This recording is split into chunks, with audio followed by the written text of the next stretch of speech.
महत्त्वाची बातमी मुंबईमध्ये टीम इंडियाच्या स्वागतासाठी जोरदार तयारी करण्यात आली आहे। मरीन ड्राईव्हवर ओपन डेक बसमधून विजय मिरवणूक निघणार आहे। त्या मिरवणुकीच्या वेळी मोठा पोलीस बंदोबस्त देखील तैनात असणार आहे। मरीन ड्राईव्ह ते वानखेडे स्टेडियम इथपर्यंत ही विजय रॅली या ठिकाणी निघणार आहे आणि त्यासाठी विशेष बस जी आहे ती देखील आता मुंबईमध्ये दाखल झाली आहे। की ओपन डेक मधूनच बसमधूनच ही रॅली जी आहे ती निघणार आहे।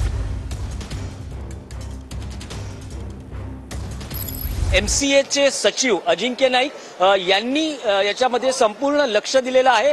मुंबई पोलिसांबरोबर कोऑर्डिनेशन असेल, विविध एजन्सीज बरोबर कोऑर्डिनेशन असेल। आपण थेट अजिंक्य नाईक यांच्याशी बोलणार आहोत। अजिंक्य नाईक, खूप मोठा हा कार्यक्रम होतो आहे, काय MCAची तयारी आहे? हा आज आमच्यासाठी एक ऐतिहासिक दिवस आहे। जो BCCIने आमच्यावर जो विश्वास टाकलाय, माननीय जयशाजी आहेत त्यांनी आम्हाला ही जी होस्ट करण्याची अपॉर्च्युनिटी दिली आहे त्यांचा खास करून आम्ही धन्यवाद करतो। आणि आजचा दिवस हा इतिहासात लिहिला जाणार आहे।